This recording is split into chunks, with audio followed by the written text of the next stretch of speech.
আমি আছি ঠিক এই মুহূর্তে বরিশাল 2 আসন তথা উজিরপুর এবং বানারীপাড়াকে ঘিরে। এই উজিরপুর এবং বানারীপাড়ায় আমরা দেখেছি উঠান বৈঠক বিভিন্ন স্থানে চলছে।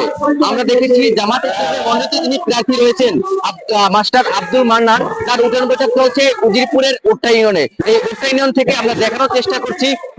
আমি আজকের আমার নিজের এলাকায় বক্তব্য দেওয়ার জন্য আসিনি। আমি এসেছি ভোট চাওয়ার জন্য আসি নাই।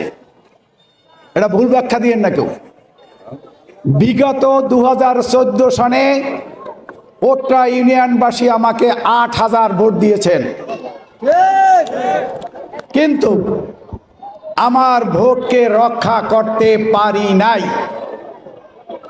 তখন আপনাদের কাছে ভোট চাওয়ার মতন কোনো সুযোগও আমি পাই নাই। এবারও আপনারা ভোট দেবেন, এটা আমার দৃঢ় বিশ্বাস। উট্টা ইউনিয়নের মানুষ মাটি মানুষের সাথে বেঈমানকি করবে না, আমি বিশ্বাস করি। আমার কাছে আপনাদের কাছে আমার দাবি হচ্ছে, বিজয়ের মালা যদি আপনারা পড়তে চান, উট্টা ইউনিয়নের যে শক্তি, যুব শক্তিটাকে এই নির্বাচনী কাজে ব্যয় করতে হবে, তা না হলে বিজয় ছিনিয়ে আনা সম্ভব হবে না। ভোট আমি দীর্ঘ 1.5 বছর পর্যন্ত মানুষের দ্বারে দ্বারে গিয়েছি। ভোট দেওয়ার জন্য জনতা প্রস্তুত। এই ভোট রক্ষা করার দায়িত্ব নিতে হবে উট্টা ইউনিয়নবাসী। যদি আপনারা এই ভোট রক্ষা করার দায়িত্ব নিতে পারেন, তাহলে বিজয় আপনাদের সুনিশ্চিত ইনশাআল্লাহ। আর এখানে আমি বেশি কথা বলতে চাই না। এই যে জমিতে দাঁড়িয়ে কথা বলছি, এটা আমার দাদির বাপ চাচাদের সম্পত্তি। এই টোটাল কমপ্লেক্স আমার দাদির বাপ চাচাদের। এই প্রতিষ্ঠানটাও আমার দাদির চাচার নামে প্রতিষ্ঠিত। এই পাশের যে বড় বাড়িটা, যে বাড়িতে স্বনামধন্য ব্যক্তিত্ব জামাল মির্জা সাহেব, আমার দাদির ফুফা। এই পাশে কেশবকাঠির গ্রাম আমার মায়ের গ্রাম, আমার মায়েরও গ্রাম, এবং আমার বাড়ি কেশবকাঠি। যদি আমি প্রত্যেকের কুষ্টি নামাবতী বলি, তাই প্রত্যেকে আমার আত্মীয়তার সম্পর্ক। সেটা ডাক দিয়া মুখের বোলানো না, রক্তের সম্পর্ক। এই ফকির বাড়ি থেকে শুরু করে ওই নদীর কিনারে সিদ্দিক হাওলাদারদের বাড়ি থেকে শুরু করে প্রত্যেক বাড়ির সাথে আমার নারীর স্পন্দন মিলে রয়েছে।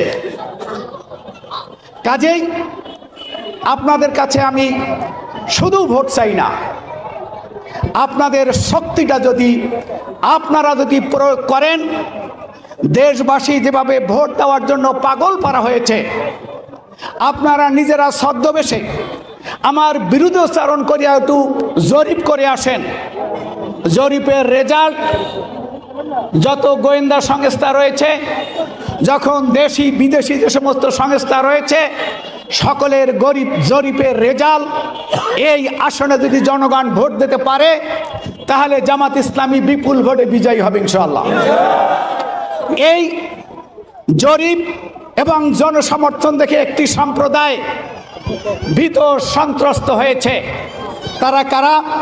তারা দেশের শত্রু, জাতির শত্রু, সাধারণ মানুষের শত্রু, ছাত্র জনতার শত্রু, শিক্ষকদের শত্রু, ছাত্রদের শত্রু, দোকানদারদের শত্রু, চাষাদের শত্রু, যারা বিলে মাছের চাষ করে তাদের শত্রু। এরা হচ্ছে চাঁদাবাজ, এরা হচ্ছে ধান্দাবাজ, এরা বেকার অর্ধশিক্ষিত, নেতাদের পিছনে জিন্দাবাদ মুর্দাবাদ দিয়ে ঘোরে এবং চাঁদাবাজি করে জীবন নির্বাহ করে, যে কারণে রাত পোয়াইলেই তাদের চান্দা এবং ধান্দা।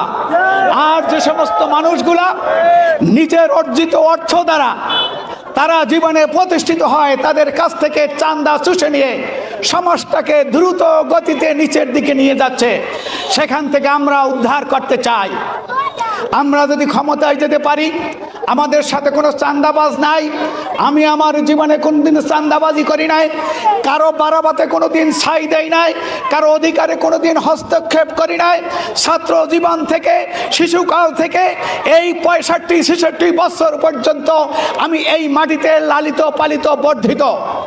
দীর্ঘ 33 বছর হাবিবপুর মাধ্যমিক বিদ্যালয়ের শিক্ষকতা করেছি। হাবিবপুর হাই স্কুলে পরীক্ষা কেন্দ্র প্রতিষ্ঠা করেছি।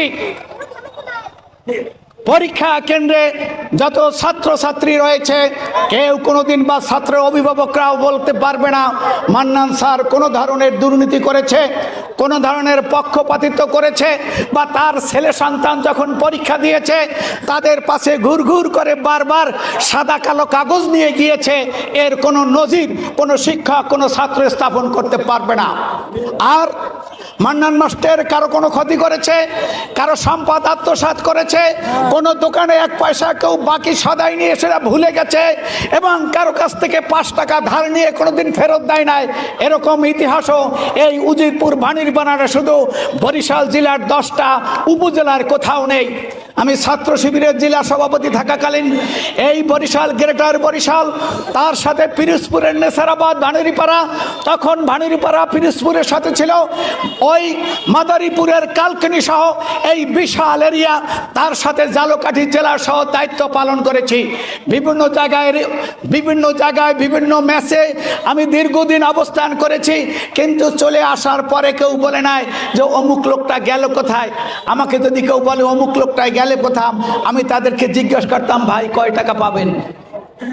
কাজে এই টাকা পয়সা না পাইলে কেউ চলে যাবার পর কেউ তাকে স্মরণ করে না। কাজেই আমি আপনাদেরকেও অনুরোধ করব, আজীবন সংগ্রাম করেছি অন্যায়ের বিরুদ্ধে, ন্যায়ের পক্ষে। এই জনসভা থেকে কিংবা উঠান বৈঠক যদি বলি সেখান থেকে তিনি বক্তব্য দিচ্ছেন। বরিশালের উজিরপুরের এই ছিল আমার কাছে সর্বশেষ।